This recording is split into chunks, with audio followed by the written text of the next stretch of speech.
बात करेंगे काउंटिंग की, जहां पर मध्य प्रदेश में 29 लोकसभा सीटों पर मतगणना की तैयारियां पूरी हैं और एमपी में 29 लोकसभा सीटों पर मतगणना कल होने वाली है सुबह 8 बजे से। आपको बता दें कि 116 प्रेक्षकों की निगरानी में काउंटिंग होगी। मतगणना सुबह 8 बजे से शुरू होगी। सबसे पहले पोस्टल बैलेट की गिनती होगी। जो मतगणना होगी, मतगणना स्थल पर 3 लेयर सुरक्षा व्यवस्था रहेगी और साथ ही स्ट्रांग रूम के चारों तरफ सीसीटीवी कैमरे लगाए गए हैं। 10,000 से ज्यादा जिला पुलिस के जवान तैनात रहेंगे सुरक्षा व्यवस्था में। वहीं आपको बता दें कि खरगोन में सबसे कम प्रत्याशी यानी कि 5 प्रत्याशी होने से सबसे पहले यहां के नतीजे सामने आएंगे। वहीं अगर हम बात करें भोपाल की, तो भोपाल में सबसे ज्यादा उम्मीदवार हैं, तो सबसे ज्यादा उम्मीदवार होने से भोपाल का रिजल्ट आखिरी में आ सकता है। हालांकि पूरी जानकारी सामने आ रही है मतगणना की व्यवस्थाओं को लेकर, तैयारियों को लेकर, और निर्वाचन आयोग की ओर से पूरी जानकारी दी गई है किस तरह से सीसीटीवी कैमरों की मदद से निगरानी रखी जाएगी। और इस बीच यहां पर सुरक्षा व्यवस्था की भी पुख्ता व्यवस्था की गई है और साथ ही मतगणना स्थल पर सभी कर्मचारियों के लिए यहां पर तमाम व्यवस्थाएं, कूलर की व्यवस्था और पानी की व्यवस्था, ठंडे पानी की व्यवस्था की गई है।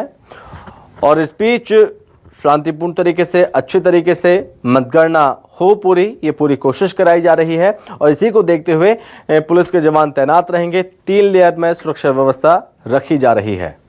कल का दिन बेहद खास होने वाला है क्योंकि मध्य प्रदेश की भी 29 लोकसभा सीटों के नतीजे सामने आएंगे। कल मतगणना होगी और इसी को लेकर सभी दलों की जो धड़कनें हैं वो बढ़ी हुई हैं।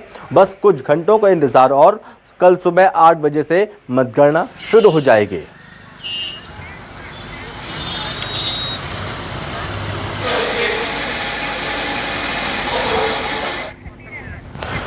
और क्या व्यवस्थाएं हैं, तमाम जानकारी रखने की कोशिश करेंगे। हमारे साथ सहयोगी राजधानी भोपाल से शबीर और जबलपुर से कुमारिंदर हमारे साथ जुड़ रहे हैं।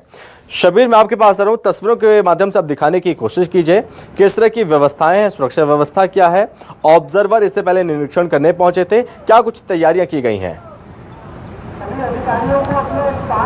हाँ, बिल्कुल संभव बात की जाए, मेरे कैमरा पर्सन लवनीत को कहूंगा कि सबसे पहले यहाँ की तस्वीर ही दिखा दे मतगणना स्थल की। यहाँ पर अभी बात की जाए तो तमाम अधिकारी जो हैं यहाँ पर पहुंचे थे। उन्होंने जितने भी यहाँ पर जवान हैं उनको अपनी जिम्मेदारी बताई और इस वक्त आप देखेंगे कि यहाँ पर करीब 1000 से ज्यादा जवान तैनात हैं और उनको अपनी जिम्मेदारियों के बारे में बताया जा रहा है कि कल किन किन बातों का ध्यान में रखना है, किस तरीके से सुरक्षा रहेगी। मतगणना स्थल पर पूरी जो है वो सीसीटीवी कैमरे की निगरानी में रहेंगी। और बता दें, पूरे लोकसभा की बात की जाए, मध्य प्रदेश के 29 लोकसभा की बात की जाए तो करीब 39 कुल टेबल लगाई जाएंगी। डाक मतपत्रों की बात की जाए तो उसके लिए 242 टेबल लगाई जाएगी। और अगर सबसे लेट कहीं का परिणाम आ सकता है, क्योंकि राउंड सबसे ज्यादा जो रहेंगे वो पन्ना के पवई में रहेंगे, 24 राउंड रहेंगे। दतिया में बात की जाए तो 12 राउंड रहेंगे। और इसके अलावा सबसे ज्यादा अगर डाक मतपत्र की बात करें तो करीब 8000 से ज्यादा भिंड में रहेंगे। और दमोह की बात की जाए